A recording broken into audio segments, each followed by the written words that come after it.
salaman min indillah, salaman ahlul jannah. Assalamualaikum warahmatullahi wabarakatuh. Innal hamdalillah, sesungguhnya pujian hanya milik Allah. Nahmaduhu, kita memuji Allah subhanahu wa ta'ala. Nasta'inuhu, kita meminta pertolongan Allah subhanahu wa ta'ala. Nastaghfiruhu, dan kita meminta ampun kepada Allah subhanahu wa ta'ala. La ilaha illallah, tidak ada ilah yang berhak disembah kecuali Allah subhanahu wa ta'ala. Wassalatu wassalamu ala nabiyyina Muhammad sallallahu alaihi wasallam. Saudara-saudaraku yang dirahmati Allah subhanahu wa ta'ala, segala puji hanya milik Allah subhanahu wa ta'ala yang menciptakan alam semesta ini, yang menciptakan langit dan bumi. Dan Allah subhanahu wa ta'ala menurunkan dari langit air hujan.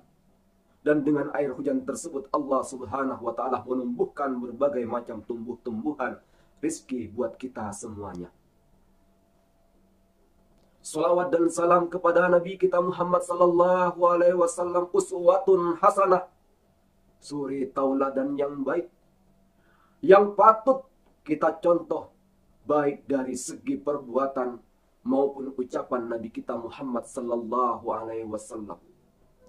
Karena pada zaman saat sekarang ini banyak orang yang mengatakan umat Nabi Muhammad sallallahu alaihi wasallam, akan tetapi perilakunya jauh dari Nabi Muhammad sallallahu alaihi wasallam. Na'udzubillahi min dzalik. Saudara-saudaraku yang dirahmati Allah subhanahu wa ta'ala, pada kesempatan kali ini, pada kesempatan yang sangat berbahagia ini, yang bertepatan dengan nuzulul Quran, sedikit akan saya sampaikan sepatah dua kata kebaikan. Dan semoga kata-kata kebaikan tersebut bermanfaat buat kita semuanya, supaya menjadikan kita lebih baik, lebih taat kepada Allah subhanahu wa ta'ala. Saudara-saudaraku yang dirahmati Allah subhanahu wa ta'ala, Allah subhanahu wa ta'ala berfirman di dalam Al-Quran, A'udzu billahi minasyaitonir rajim, bismillahirrahmanirrahim. Inna anzalnahu fi lailatul qadr. Sesungguhnya kami telah menurunkan Al-Quran, kata Allah, pada malam Qadar. Saudara-saudaraku yang dirahmati Allah subhanahu wa ta'ala, Al-Quran yang kita ketahui terdiri dari 30 juz, 114 surah, 6.236 ayat, dan 77.845 kata. Yang mana di dalam Al-Quran yang 30 juz ini, Allah subhanahu wa ta'ala menjelaskan tentang al-haq dan batil. Allah menjelaskan tentang kebenaran. Allah menjelaskan tentang kebatilan. Al-Quran sudah jelas sebagai petunjuk buat kita semua. Allah subhanahu wa ta'ala berfirman, Dzalikal kitab la raiba. Itu Al-Quran, kata Allah subhanahu wa ta'ala, la raiba, tidak ada keraguan. Fihi, di dalam Al-Quran, hudal lil muttaqin, dan petunjuk bagi orang-orang yang bertakwa. Oleh karena itu, saudara-saudaraku yang dirahmati Allah, saudara-saudaraku yang berbahagia, kalau kita ingin selamat di dunia ini, kita ingin selamat di akhirat, maka sudah jelas kita ikuti petunjuk yang ada dari Allah subhanahu wa ta'ala, yakni Al-Quran. Yang mana dengan jelas dan dengan tegas Allah subhanahu wa ta'ala mengatakan dalam Al-Quran, Dzalikal kitabu la raiba fihi hudal lil muttaqin. Sayang, banyak orang yang mengaku umat Nabi Muhammad sallallahu alaihi wasallam, banyak orang yang mengaku hamba Allah subhanahu wa ta'ala, akan tetapi ketika disuruh untuk mengikuti petunjuk yang ada yakni Al-Quran, mereka enggan.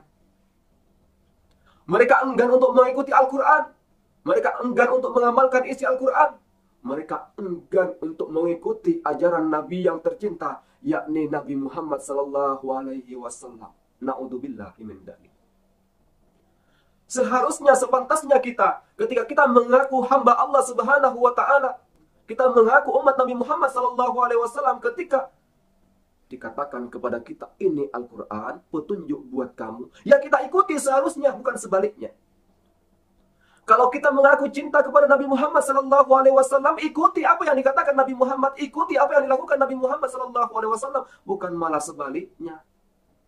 Saudara-saudaraku yang dirahmati Allah Subhanahu wa taala, dengan malam yang spesial ini, malam nuzulul Quran, semoga kita bisa mengambil hikmah dari Al-Quran ini. Semoga kita bisa menjadikan Al-Quran ini sepenuhnya menjadi petunjuk dalam kehidupan kita sehari-hari, agar supaya kita mendapatkan apa yang kita inginkan, yakni surga Allah Subhanahu wa ta'ala.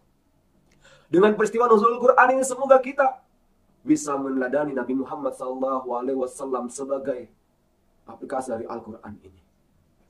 Amin, amin. Saudara-saudaraku yang dirahmati oleh Allah Subhanahu wa ta'ala, marilah saudara-saudara bersaudara dengan saudara-saudara, agar supaya saudara bersaudara dengan saudara-saudara-saudara, agar supaya terjalin persaudaraan saudara dengan saudara-saudara, dan itu semuanya tidak lepas dari Al-Quran. Innamal mu'minuna ihwah, sesungguhnya orang yang beriman itu bersaudara. Saudara-saudaraku yang dirahmati Allah Subhanahu wa ta'ala, di dalam Al-Quran dijelaskan bahwasanya Al-Quran nazzalal alaikal kitabi bil haq. Di situ ada kata nazzala, yang berarti Al-Quran ini diturunkan oleh Allah Subhanahu wa ta'ala melalui malaikat Jibril kepada Nabi Muhammad sallallahu alaihi wasallam secara berangsur-angsur. Lantas kenapa Al-Quran diturunkan oleh Allah Subhanahu wa ta'ala secara berangsur-angsur? Ada 4 alasannya. Yang pertama, untuk meneguhkan hati Nabi Muhammad sallallahu alaihi wasallam. Kenapa hati Nabi Muhammad sallallahu alaihi wasallam harus diteguhkan oleh Allah Subhanahu wa ta'ala? Dikarenakan Nabi kita Muhammad sallallahu alaihi wasallam ketika mendakwakan Islam, beliau mengalami caci maki, beliau mengalami kekerasan dari kaum-kaum musyrik, dari kaum-kaum munafik. Hikmah yang kedua, diturunkannya Al-Quran secara berangsur-angsur oleh Allah Subhanahu wa ta'ala untuk memudahkan Nabi dan sahabat dalam mempelajari Al-Quran. Ketika ayat demi ayat turun, maka Nabi Muhammad SAW bersama sahabat mudah untuk mengamalkan Al-Quran tersebut, mudah mengamalkan perintah Allah Subhanahu wa ta'ala, mudah untuk meninggalkan larangan Allah Subhanahu wa ta'ala. Hikmah yang ketiga, diturunkannya Al-Quran secara berangsur-angsur, respon atas peristiwa atau pertanyaan yang didapat oleh Nabi Muhammad sallallahu alaihi wasallam. Hikmah yang keempat adalah penetapan hukum yang lebih mudah diatasi. Saudara-saudaraku yang dirahmati Allah Subhanahu wa ta'ala, hukum agar supaya mudah diterima oleh umat pada waktu itu, maka disebut dengan tadarus. Apa makna dari tadarus? Allah Subhanahu wa ta'ala menetapkan hukum tidak sekaligus, akan tetapi Allah menyampaikan hukum tersebut secara bertahap. Kenapa secara bertahap? Agar supaya tidak memberatkan, agar supaya yang diberi aturan tidak merasa dikekang. Salah satu contohnya tentang khamr. Dalam Al-Quran dijelaskan, Quran surat Al-Baqarah ayat 211, Allah Subhanahu wa ta'ala berfirman, manfaat khamr lebih kecil ketimbang madarat, kata Allah Subhanahu wa ta'ala. Berikutnya Allah Subhanahu wa ta'ala sampaikan dalam Quran surat An-Nisa ayat 43, dilarang konsumsi khamr dalam keadaan ibadah. Setelah sahabat memahami ini dan imannya bertambah kuat, Allah Subhanahu wa ta'ala menyampaikan lagi dalam tahap yang ketiga dalam Quran surat Al-Maidah ayat 91 sampai 92. Jauhi khamr karena perbuatan keji dan termasuk perbuatan setan. Saudara-saudaraku yang dirahmati Allah Subhanahu wa ta'ala, Jadi, dalam kesimpulan tadi, Al-Quran diturunkan oleh Allah Subhanahu wa Ta'ala melalui malaikat Jibril kepada Nabi kita tercinta Nabi Muhammad sallallahu alaihi wasallam, yakni secara berangsur-angsur. Dan 4 hikmahnya kenapa Al-Quran diturunkan secara berangsur-angsur seperti yang saya sampaikan tadi. Saudara-saudaraku yang dirahmati Allah Subhanahu wa Ta'ala,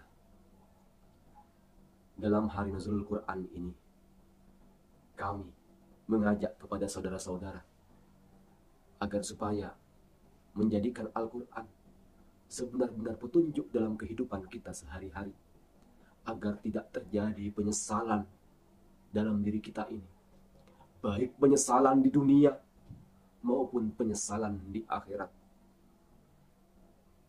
Ketika kita taat, ketika kita menjadikan Al-Quran sebagai petunjuk dalam kehidupan kita sehari-hari, yang mendapatkan keuntungan adalah kita, bukan Allah Subhanahu wa Ta'ala. Ketika kita taat kepada Allah Subhanahu wa Ta'ala, tidak akan menambah kemuliaan Allah Subhanahu wa Ta'ala. Sebaliknya, ketika kita maksiat kepada Allah Subhanahu wa Ta'ala, kita berpaling dari Al-Quran, maka pun tidak akan mengurangi keagungan Allah Subhanahu wa Ta'ala. Banyak orang yang menginginkan kehidupan bahagia di dunia. Banyak orang yang menginginkan kehidupan bahagia di akhirat. Banyak orang yang menginginkan surga Allah Subhanahu wa Ta'ala. Setelah ditunjukkan petunjuk yang luar biasa, petunjuk yang mulia, yakni Al-Quran, mereka enggan untuk mengikuti petunjuk tersebut. Padahal ketika kita bepergian, kita selalu berharap untuk mendapatkan petunjuk. Tujuannya apa? Tujuannya agar supaya kita tidak tersesat di tempat tersebut. Ketika kita pergi untuk berwisata, kita membayar orang untuk memandu kita. Tujuannya apa? Agar supaya kita tidak tersesat, agar supaya kita paham tentang wilayah-wilayah tersebut. Allah Subhanahu wa Ta'ala memberikan gratis Al-Quran sebagai petunjuk buat kita. Tujuannya apa? Untuk menjadi pedoman kita agar supaya kita tidak tersesat. Akan tetapi, ketika Allah sudah memberikan petunjuk, sudah dijelaskan oleh Nabi kita tercinta Nabi Muhammad sallallahu alaihi wasallam, kita aba wastakbar. Kadang kita lalai dan kita sombong untuk mengikuti apa yang sudah diberikan Allah dan dijelaskan oleh Nabi kita Muhammad sallallahu alaihi wasallam. Saudara-saudaraku yang dirahmati Allah Subhanahu wa Ta'ala, marilah kita jadikan Al-Quran sebagai petunjuk dalam hidup ini. Kita baca Al-Quran yang ada di rumah kita. Kita amalkan isi Al-Quran dalam kehidupan sehari-hari kita. Insya Allah, kita akan selamat di dunia. Kita akan selamat di akhirat.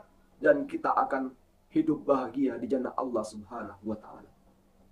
Saudara-saudaraku, kalau kita mengaku cinta kepada Al-Quran, maka ikutilah apa yang sudah dijelaskan oleh Nabi kita Muhammad sallallahu alaihi wasallam. Beliau jelaskan dengan kata-katanya, dengan sabdanya, dan beliau jelaskan dengan perilakunya. Mari kita berselawat sejenak kepada Nabi kita Muhammad sallallahu alaihi wasallam. Salatullah salamullah ala toha rasulillah. Salatullah salamullah ala yasin habibillah. Tawassalna bismillah wa bil hadi rasulillah wa kulli mujahidin lillah bi alil badri ya Allah. Salatullah salamullah ala toha rasulillah. Salatullah salamullah ala yasin habibillah. Tawassalna bismillah wa bil hadi rasulillah wa kulli mujahidin lillah bi ahlil badri ya Allah. Saudara-saudaraku, semoga kita bisa menjadikan Al-Quran sebagai pedoman dalam kehidupan kita. Pedoman dalam kita menjalani kehidupan di dunia ini agar supaya tidak tersesat. Saudara-saudaraku, semoga kita bisa menjadikan Nabi kita Muhammad sallallahu alaihi wasallam benar-benar menjadi uswatun hasanah, suri tauladan yang baik, agar supaya kita nanti mendapatkan syafaatnya, agar supaya kita tidak tersesat di dunia ini, agar supaya kita tidak menyesal di akhirat kelak. Saudara-saudaraku yang dirahmati Allah Subhanahu wa taala, dengan nuzul Quran ini, marilah semangat kita tingkatkan. Malah semangat untuk membaca Al-Quran kita tingkatkan. Malah kita jadikan Al-Quran ini dalam kehidupan sehari-hari perilaku kita. Amin. Amin. Ya Rabbal Alamin. Sekian yang dapat saya sampaikan. Kurang lebihnya mohon maaf. Dan marilah kita tutup acara nuzul Quran ini dengan berdoa kepada Allah Subhanahu wa taala, agar supaya Allah mempermudah setiap langkah kita untuk membaca Al-Quran, mempermudah langkah kita untuk mengamalkan apa yang ada di dalam Al-Quran, agar supaya tidak tersesat di dunia maupun di akhirat. Bismillahirrahmanirrahim. Hamdan syakirin, hamdan na'imin, hamdan yuafi ni'amah wa yukafi mazidah. Ya Rabbana lakal hamdu kama yanbaghi li jalali wajhikal karim wa adimi sultani. Allahumma inna nas'aluka salamatan fi dinina wa afiyatan fil jasadina wa ziyadatan fi ilmina wa barakatan fi rizkina wa taubatan qoblal maut wa rahmatan indal maut. Allahumma hawwin alaina fi sakaratil maut wa najjah minan nar wal afwa indal hisab. Rabbana la tuzigh qulubana ba'da idh hadaitana wa hab lana min ladunka rahmah innaka antal wahhab. Rabbana ighfir lana wa liwalidayna warhamhuma kama rabbayani shaghira. Rabbana hab lana min azwajina wa dhurriyyatina qurrata a'yun waj'alna lil muttaqina imama. Rabbana atina fid dunya hasanah wa fil akhirati hasanah wa qina adzabannar. Rabbana dhalamna anfusana wa illam taghfir lana wa tarhamna lanakunanna minal khasirin. Ya Allah, ya Rahman, ya Rahim, terimalah doa kami ya Allah, ampunilah dosa-dosa kami ya Allah. Astaghfirullahaladzim, astaghfirullahaladzim, astaghfirullahaladzim. La ilaha illa anta, iyyaka na'budu wa iyyaka nasta'in. Alhamdulillahirabbil alamin. Assalamualaikum warahmatullahi wabarakatuh.